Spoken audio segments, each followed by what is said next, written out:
Okay, यहाँ से मैं विंडोज़ में आता हूँ और विंडोज़ में से एक पैनल में ओपन करते हैं अपीयरेंस। ठीक है, यहाँ पे आ गया। अपीयरेंस हमने बहुत शॉर्ट में एक बार पहले देखा था। ठीक है, एक बार मैं रिवाइज कर देता हूँ इसको क्या है।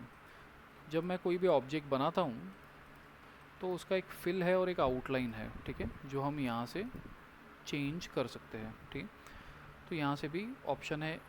यहाँ से जनरली जो करते हैं वो है स्ट्रोक के ऊपर अगर मैं क्लिक करूँ तो स्ट्रोक के वही सेम ऑप्शंस है। तो स्ट्रोक का कलर विड्थ मैं बढ़ाता हूँ, कलर चूज़ करते हैं,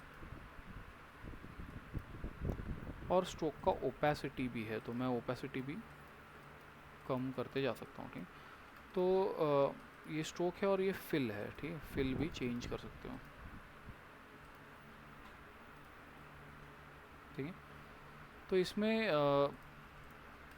मैंने बताया था कि स्ट्रोक और फिल दो ऑप्शंस है, लेकिन मैं और स्ट्रोक एंड फिल भी ऐड कर सकते हैं। ठीक, तो यहाँ पे स्ट्रोक है, यहाँ पे फिल है।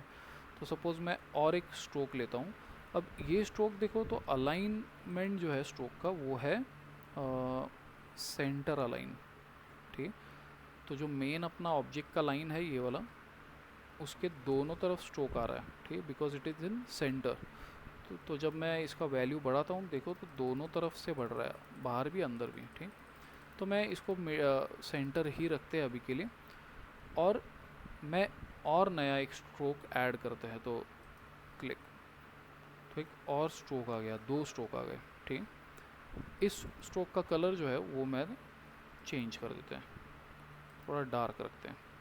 अब इसका भी थिकनेस 14 है और इस स्ट्रोक का भी जो थिकनेस है वो 14 है, दोनों का 14 है। ठीक, इस स्ट्रोक का मैं थिकनेस कम करता हूँ,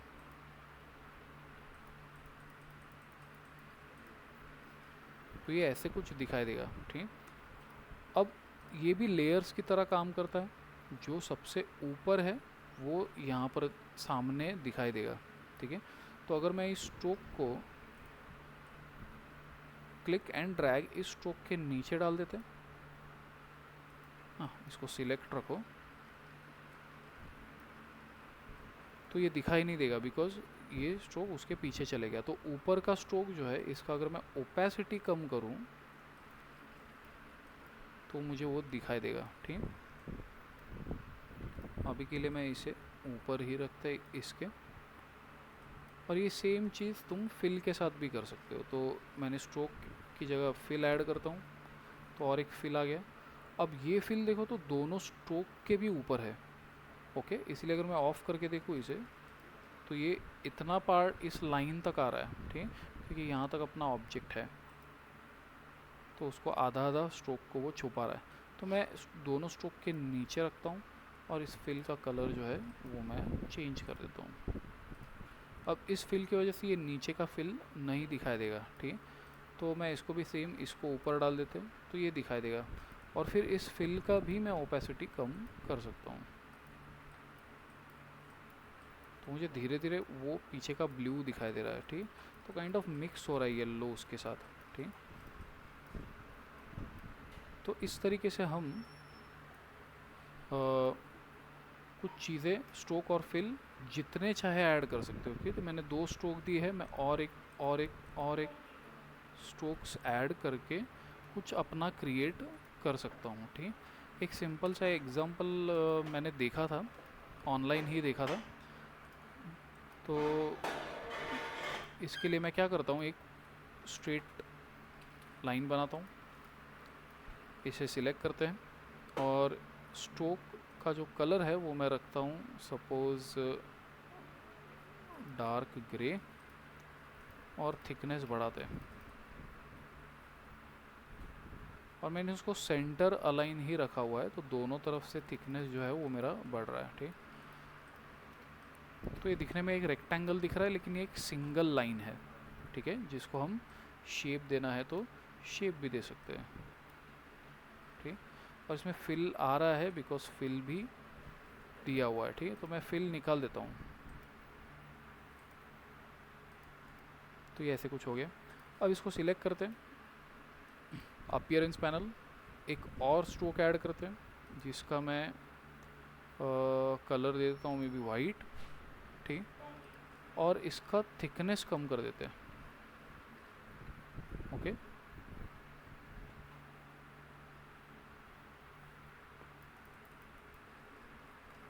ऐसे कुछ।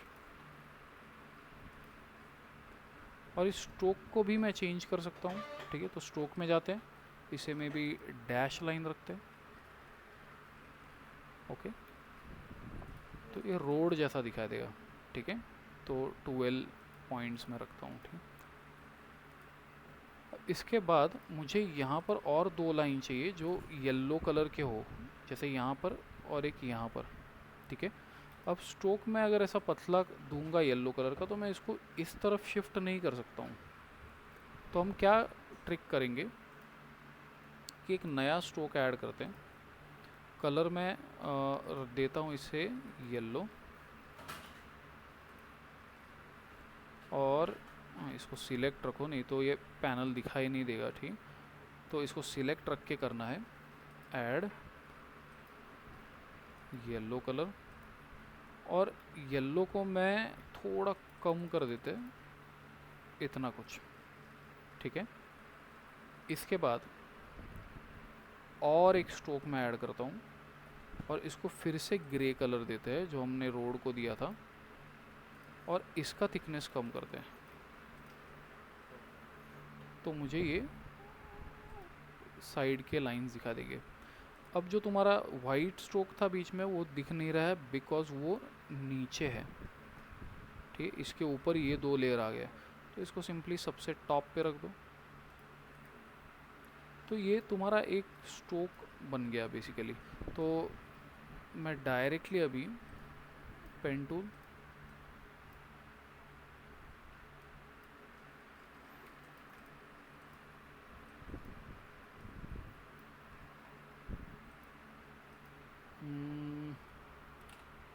इसको ही सिलेक्ट करके इसको ही मैं कंटिन्यू कर सकता हूँ। तो सिलेक्ट रखो, पेन टूल ले लो, और इस पॉइंट पे ही क्लिक करके मैं कंटिन्यू कर सकता हूँ। जैसा भी मुझे रोड बनाना है वैसे मैं बना सकता हूँ, ठीक। तो ऐसा कुछ खुद का एक पाथ डिज़ाइन कर सकते हो तुम, एक पैटर्न या फिर ऐसे कुछ क्रिएट करना है तो मैं इसे डिलीट करता हूँ। तो ये अपीयरेंस पैनल है, ठीक है। लेकिन अपीयरेंस पैनल में एक और चीज़ है, स्ट्रोक, फिल, इफेक्ट्स, ठीक है। इफेक्ट्स मतलब ये स्पेशल कुछ इफ़ेक्ट्स है, ठीक है। तो मैं यहाँ से बहुत सारे इफ़ेक्ट्स है, ओके। ये सेम इफ़ेक्ट तुमको यहाँ पर भी मिलेंगे, इफ़ेक्ट्स, सेम ऑप्शंस, ठीक है।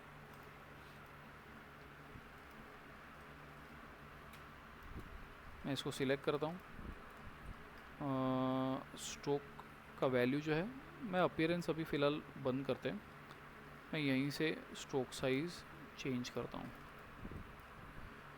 तो सिलेक्ट करते हैं, इफ़ेक्ट में आते हैं, और इफ़ेक्ट में मेरे पास यहाँ पर बहुत सारे इफ़ेक्ट्स हैं। कुछ कुछ जो है वो हमने यहाँ पर ऑलरेडी भी देखे हुए हैं, जैसे कि डिस्टॉर्ट ट्रांसफॉर्म में कुछ ऑप्शंस है हमारे पास, जैसे कि फ्री डिस्टॉर्ट। तो यहाँ पर एक विंडो आएगा, तो इस चीज़ को हम यहाँ से पकड़ के ऐसे डिस्टॉर्ट कर सकते हैं, ओके।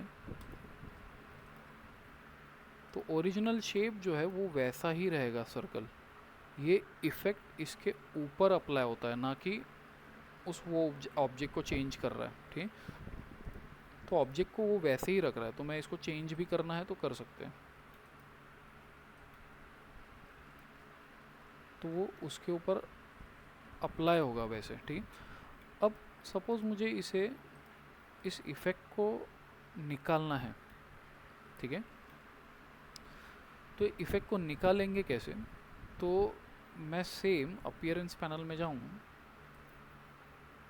तो देखो तो यहाँ पे फ्री डिस्टॉर्ट एक इफ़ेक्ट हमने इसके ऊपर अप्लाई किया है, ठीक है, जो मैं यहाँ से भी कर सकता था, ठीक है। तो यहाँ से एक्सेस करो या यहाँ से, सेम ही चीज़ है।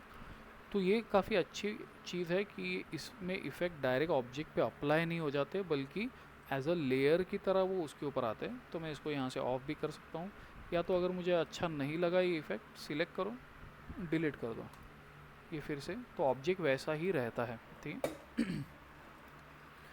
तो जितने भी इफ़ेक्ट्स तुम यहाँ से दोगे वो सब अपीयरेंस पैनल में मिलेंगे।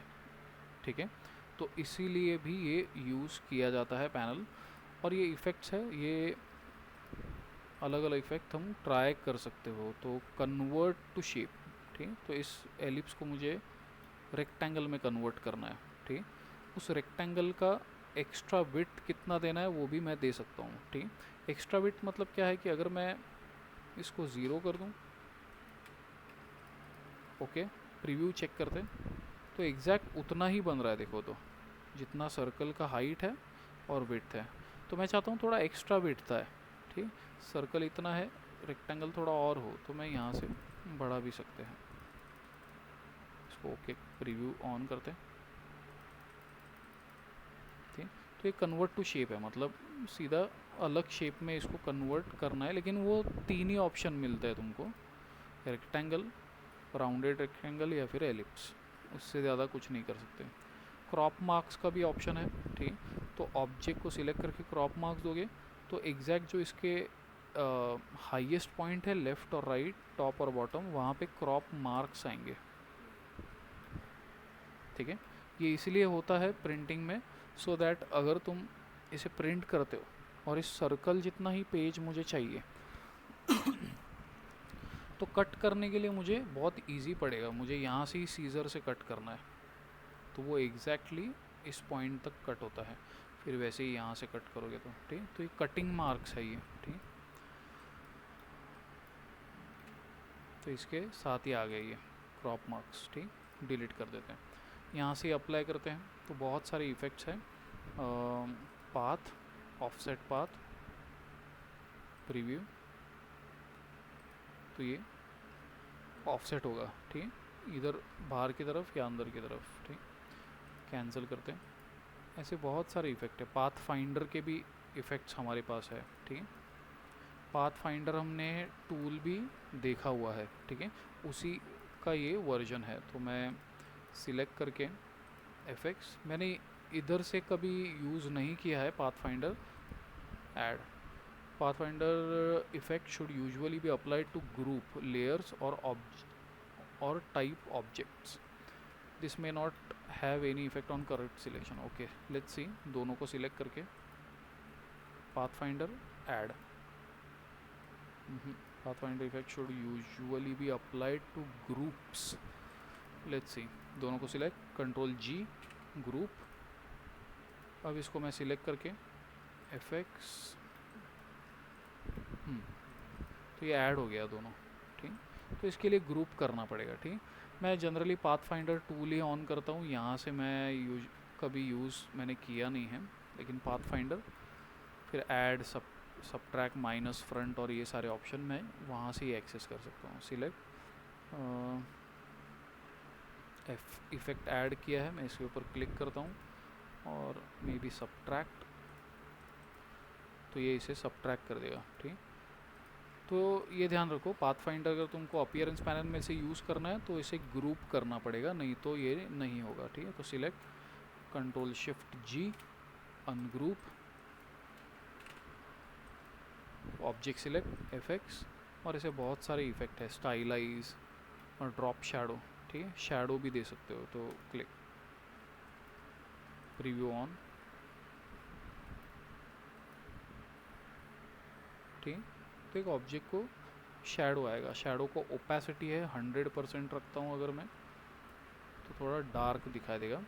शैडो का कलर है, ऑफसेट है शैडो का। मैं एक काम करता हूँ, इसको फिल दे देते हैं, तो ये अच्छे से दिखाई देगा। और इसका आउटलाइन जो है वो मैं निकाल देता हूँ। ठीक, select effects, stylise, drop shadow, preview on. Shadow का ओपेसिटी, शैडो का एक्स और वाई ऑफसेट। ठीक, सो एक्स का वैल्यू अगर मैं सिलेक्ट करके स्क्रॉल अप करते हैं तो एक्स पे शिफ्ट हो रहा है शैडो, मतलब हॉरिजॉन्टली लेफ़्ट राइट। और अगर मैं वाई का ऑफसेट चेंज करता हूँ तो अप एंड डाउन। ठीक है, तो मुझे कहाँ पे शैडो चाहिए वो मैं दे सकता हूँ। थोड़ा अंदर लेते हैं और थोड़ा वाई पे भी अंदर लेते हैं।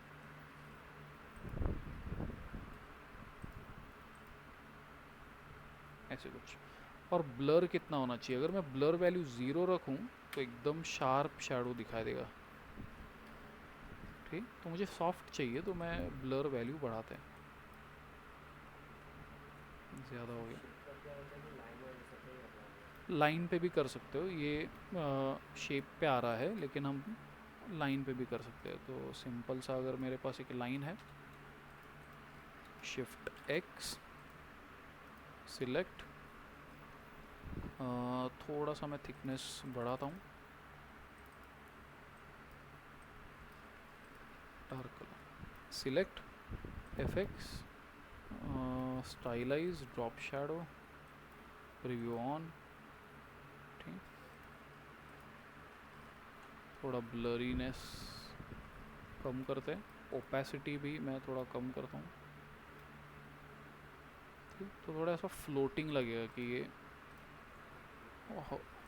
फ्लोट हो रहा है। ठीक, सो जिस ऑब्जेक्ट को सिलेक्ट करोगे उसका ही अपीयरेंस पैनल में सेटिंग दिखाई देगा। ठीक है, तो सिलेक्ट, इसको select, drop shadow, delete, FX, stylise, feather. Feather मतलब ऑब्जेक्ट ही स्मूथ हो जाएगा।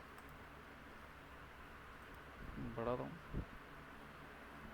ठीक, तो एजेस सॉफ्ट हो जाएंगे, ऐसा देखोगे तो ये ऐसे दिखाई देगा। ठीक, फेदर इफेक्ट है, select, delete, stylise, inner glow, outer glow, बहुत सारे है, स्क्रिबल,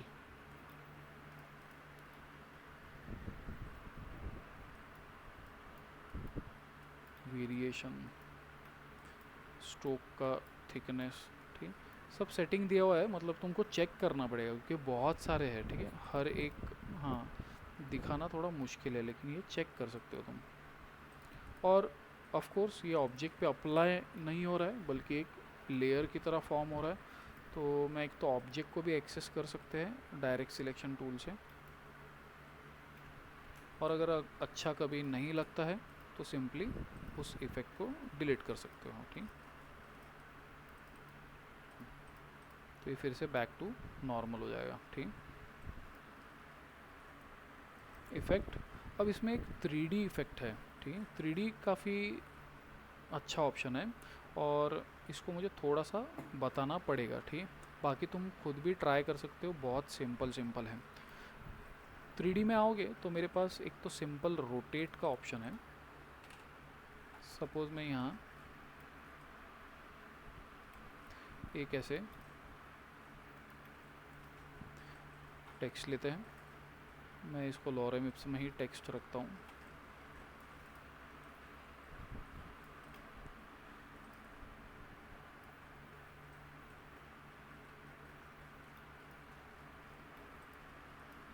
दोनों को select, shift M, shape builder, इसको माइनस करते हैं और इसको सिलेक्ट करके आई प्रेस करके यही कलर पिक करता हूँ मैं, और सिलेक्ट, इसका कलर जो है वो थोड़ा ब्राइट करते हैं, इसको ऊपर लेते हैं। ठीक, ये सपोज एक बिजनेस कार्ड है, मैं इस सबको सिलेक्ट करके कंट्रोल जी ग्रुप कर देता हूँ, सिलेक्ट, इफेक्ट, 3D, और मेरे पास है 3D रोटेट।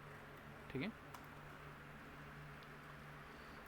सो रोटेट में यहाँ पर प्रीव्यू में ऑन जैसे ही करूँगा ऐसे कुछ दिखाई देगा। ठीक, और यहाँ मुझे एक बॉक्स दिखा रहा है, बॉक्स का जो फ्रंट साइड है उसका जो ओरिएंटेशन है या फिर उसका जो रोटेशन है वो मुझे यहाँ पे दिखाई दे रहा है। ठीक, तो ये जो फ्रंट प्लेन है बॉक्स का ये अपने लिए इम्पॉर्टेंट है, तो मैं इसके ऊपर डायरेक्ट क्लिक करके रोटेट कर सकते हैं। तो अगर मैं ऐसे रखता हूँ तो देखो तो ये फेस जैसा ही ये तुमको दिखाई देगा। तो तुम कार्ड्स या फिर ऐसे कुछ बनाया तो उसको प्रेजेंट करते समय ऐसे कुछ प्रेजेंट करोगे, दिखने में एकदम अच्छा दिखता है। ठीक है, मैं इसको ओके करता हूँ सपोज, और देखो तो ओरिजिनल शेप वैसा ही है। जो हमने बनाया था फ्लैट, इसको हम एडिट भी कर सकते हैं।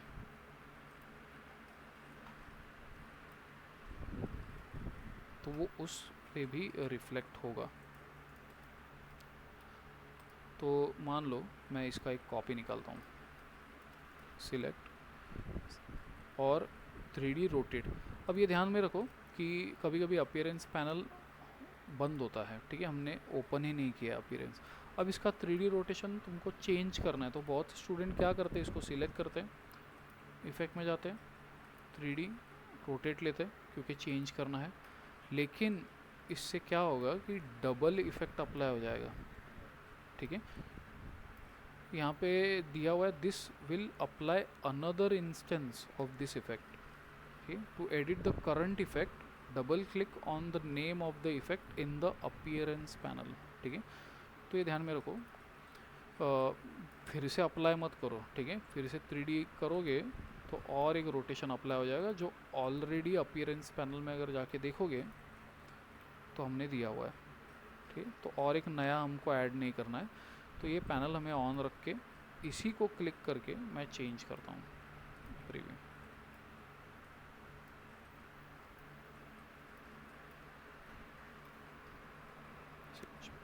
ठीक।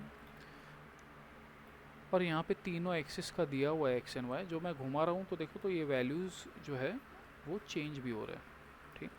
तो वैल्यू के थ्रू भी कर सकते हो, स्पेसिफिक एक्सिस पे करना है तो एक्स एक्सिस पे ही रोटेट करना है तो सिर्फ एक्स पे होगा, ठीक। वाई पे करना है तो सिर्फ वाई पे होगा, ठीक, या तो जेड पे।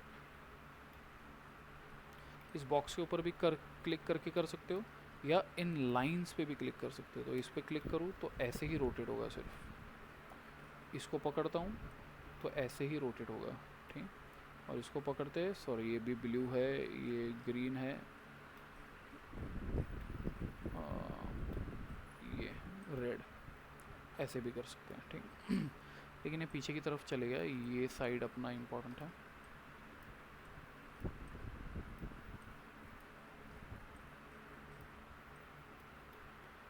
ओके कर दो, सिलेक्ट, थोड़ा छोटा करते हैं, इसको यहाँ रखते हैं और इसको ऊपर लेते हैं,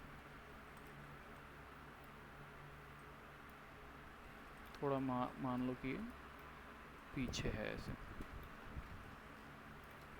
और फिर मैं क्या करता हूँ, ब्लैक कलर, और इसके ऊपर एक इफेक्ट अप्लाई करते हैं, स्टाइलाइज फेदर।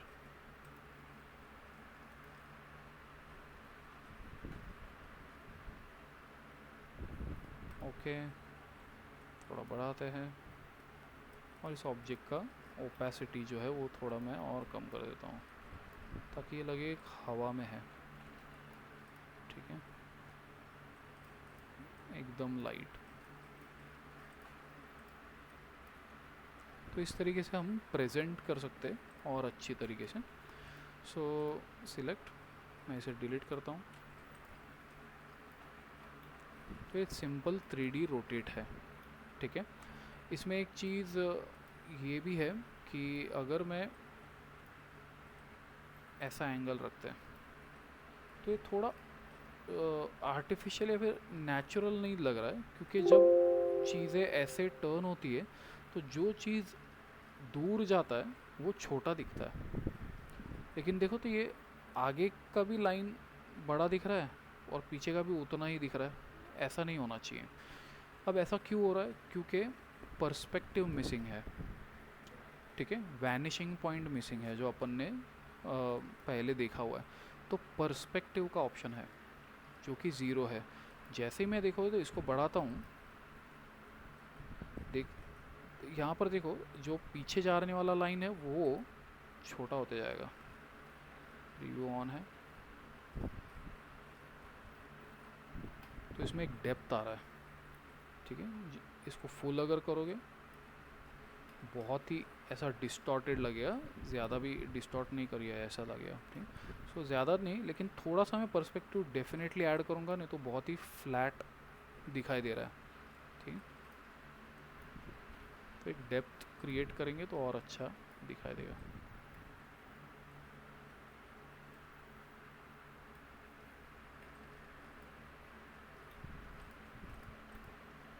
ठीक है, तो ये हमारा सिंपल रोटेशन है। मैं किसी भी ऑब्जेक्ट को एक 3D रोटेशन दे सकते हैं। फिर एक चीज़ है हमारे पास रिवॉल्व। ठीक है, रिवॉल्व के लिए मैं सपोज़ ये मिरर की तरह काम करता है। तो मान लो कि मैंने यहाँ पर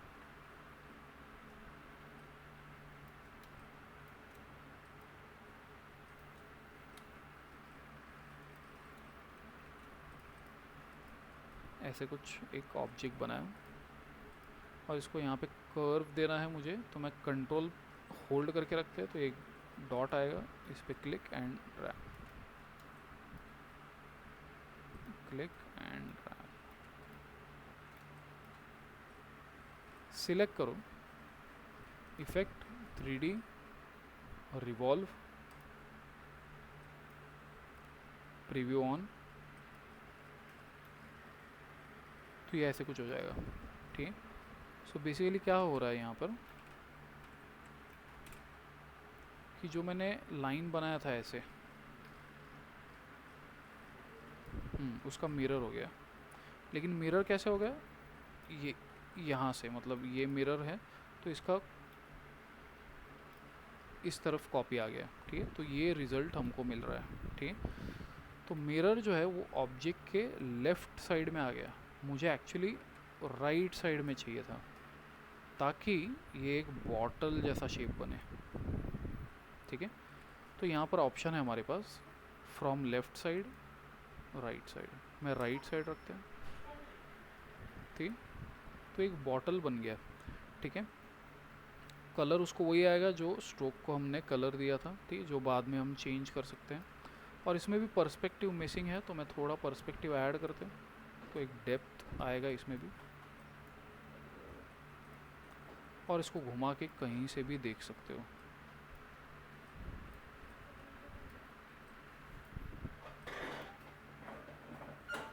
ओके, और यहाँ पर एंगल है 360 डिग्री। ठीक है, तो ये बेसिकली क्या है कि ये इसका रिवॉल्यूशन है। ठीक है, तो अगर मैं इसको कम करते जाऊँ, देखो तो ये ऐसे कट होते जाएगा। सपोज मैं इसको 180 रखते हैं तो ये हाफ ही टर्न होगा। ठीक है, फुल 360 डिग्री टर्न नहीं होगा। ठीक है, 180 ही होगा। तो बाय डिफ़ॉल्ट 360 रहता है, मैं इसको वैसे ही रखते हैं। एक काम करता हूँ, पहले ओके करते हैं। इसका कलर थोड़ा सा मैं लाइट रखता हूँ ताकि दिखाई दे।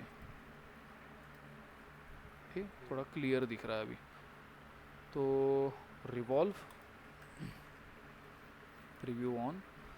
अब मैं यहाँ से 360 डिग्री जो है वो कम करते जाते हैं, तो देखो तो यहाँ से कट होना स्टार्ट हो गया। ठीक,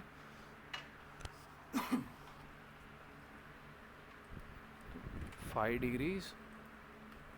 ठीक, तो इसको मैं ऐसे बढ़ाते जा सकता हूँ, तो ये पूरा रिवॉल्व होगा 360 डिग्री और वो एक बॉटल बन जाएगा। ठीक, इसको मैं 360 रखते हैं। ठीक, और यहाँ पर ऑफसेटिंग भी कर सकते हो। ऑफसेट मतलब इस मिरर के लाइन को मैं ऑफसेट दे सकता हूँ। ठीक, तो मिरर का लाइन यहाँ से बन रहा है, तो अगर मैं ऑफसेट करूँगा तो ये लाइन थोड़ा साइड में शिफ्ट होते जाएगा ऐसे। हाँ, तो फिर ये भी शेप उतना ही मोटा होते जाएगा।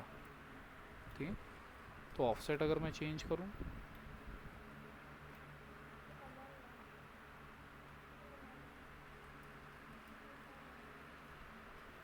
ऐसे कुछ होगा। ठीक, एक्सपेरिमेंट इस पर कर सकते हो। मैं इसको 0 रखते हैं और इसको रोटेट करके भी देख सकते हो। ठीक,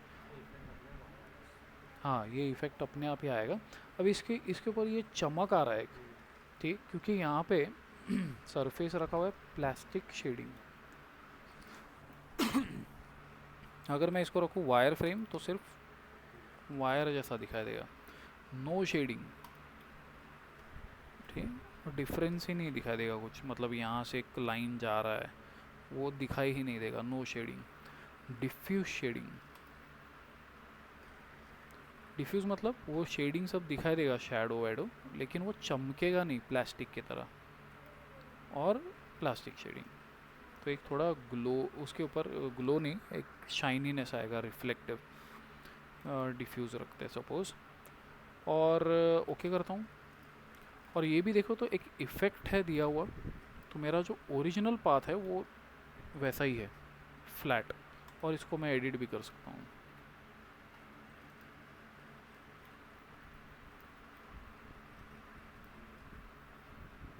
ओके,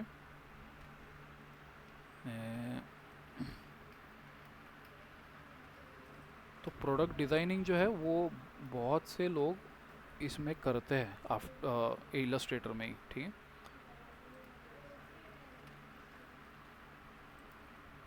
कंट्रोल, थोड़ा कर्व दे देते हैं, तो देखो तो एक डेंट अंदर की तरफ मैंने यहाँ पे ऐड किया है। जो भी डिज़ाइन करना है कर सकते हो। ओके, तो फ्लैट शेप हमको वैसे ही मिलता है।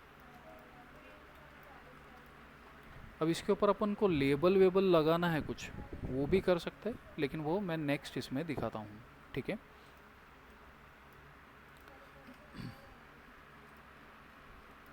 तो ये इफ़ेक्ट्स है, बहुत सारे हैं, ठीक है। 3D का जो हमने दिखाया वही सिर्फ ट्राई करो, रिवॉल्व और रोटेट, ठीक है। एक्सट्रूड एंड बेवल भी बहुत ही सिंपल है, ये सिर्फ ऑब्जेक्ट को थिकनेस देता है। अगर मेरे पास राउंड ऑब्जेक्ट है तो मैं सिलेक्ट करके simply effects, 3D, extrude and bevel, preview सबसे पहले ऑन करो, देखो तो एक थिकनेस आ गया। अब यहाँ पे एक्सट्रूजन का डेप्थ है, कितना थिकनेस चाहिए बढ़ा सकते हो। इसमें भी ऑप्शंस है, प्लास्टिक शेडिंग, नो शेडिंग, वही सेम ऑप्शंस है। डिफ्यूज शेडिंग, मैं इसको फ़िलहाल डिफ्यूज़ ही रखते हैं। और कैपिंग भी ऑप्शन है, तो तुमको स्टार्ट और एंड कैप कैसे रखना है, तो मैं कैपिंग निकाल देते हैं तो ये ओपन रहेगा, ठीक। मैं कैप्ड ही रखता हूँ इसको। थोड़ा ये ऑर्थोग्राफिक दिखाई देगा, देखो तो जो पीछे जा रहा है वो बड़ा ही दिख रहा है, ठीक। तो थोड़ा पर्सपेक्टिव ऐड करते हैं, ठीक। फिर डेप्थ बढ़ा सकते हो। और यहाँ पे बेवल का ऑप्शन भी है, मतलब इसके आगे एक बेवल आएगा, ठीक है। सपोज मैं लेता हूँ क्लासिक, तो देखो तो एक बेवल एज अप्लाई होगा, मतलब अगर तुम्हारा ऑब्जेक्ट ऐसा है तो बेवल दोगे तो ये आगे की तरफ ऐसा एक बेवल शेप आएगा, ठीक। तो वही यहाँ पे एक क्रिएट हो रहा है। मैं थोड़ा सा रोटेट करके देखते हैं इसको। ओके, तो बेवल ऑफ करके देखते हैं, नन, एकदम फ्लैट है, क्लासिक। थोड़ा सा बेवल हो गया है, इसका बेवल का जो हाइट है वो मैं यहाँ से चेंज कर सकता हूँ, तो मैं थोड़ा कम करते और या तो बढ़ाते। ओके, और इसका जो डेप्थ है, मतलब ये जो थिकनेस है वो हम कम नहीं कर सकते, वो अकॉर्डिंग टू ऑब्जेक्ट का जो थिकनेस है उस हिसाब से ये चेंज होता है। तो जितना मैं डेप्थ चेंज करूँगा ऑब्जेक्ट का, उतना ही उसका भी डेप्थ कम होते जाएगा। तो उसको मैं कंट्रोल करने के लिए अनफॉर्चुनेटली ऑप्शंस नहीं है हमारे पास। और बेवल जो है इसको मैं थोड़ा कम कर दूँ, ठीक। तो एक तो मैं फ्लैट एक्सट्रूड रख सकते हैं ऐसे, या तो सामने की तरफ एक बेवल दे सकते हैं। बेवल में अलग अलग बहुत सारे शेप्स है, ये क्लासिक बेवल है, कॉम्प्लेक्स बेवल, ठीक। तो इसमें ऐसा शेप है, फिर और एक है कॉम्प्लेक्स 2, और ऐसे बेवल के बहुत सारे टाइप है, कोव बेवल, ठीक। क्लासिक मैं इसको ऐसे ही रखता हूँ, ओके कर दूँ, और इसे भी हम चेंज कर सकते हैं। और एंगल दूसरा चाहिए, सिलेक्ट करो, एक्सट्रूड एंड बेवल में जाओ, प्रीव्यू ऑन करो, और यहाँ से रोटेशन चेंज कर सकते हैं।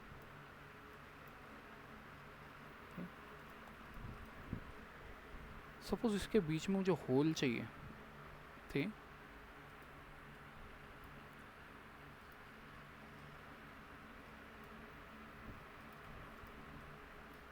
तो दो शेप्स है मेरे पास।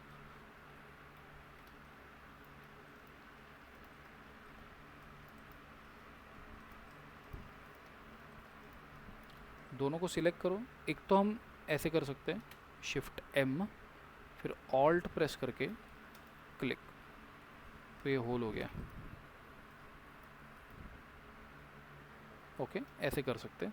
या तो और एक फास्ट तरीका है, दोनों को select, object, compound path, make. ठीक है, ये क्या करता है कि बड़े ऑब्जेक्ट में के अंदर अगर कोई ऑब्जेक्ट है तो उन सबको माइनस कर देता है। तो क्लिक, ठीक। तो इसका शॉर्टकट है Ctrl 8। तो ये ज़्यादा फास्ट है, सिलेक्ट Ctrl 8। ठीक। सो अभी ये तो ऑलरेडी बना हुआ है, लेट्स सी इसके ऊपर होता है या नहीं। इसको सिलेक्ट और शिफ्ट प्रेस करके इसको भी सिलेक्ट, ठीक है, दोनों को सिलेक्ट, सर्कल और इस शेप को Ctrl 8। तो वो होल हो गया।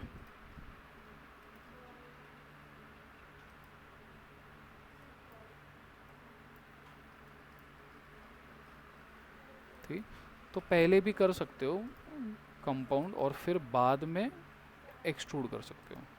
ठीक, वो भी एक ऑप्शन है, या बाद में भी कर सकते हैं। ठीक,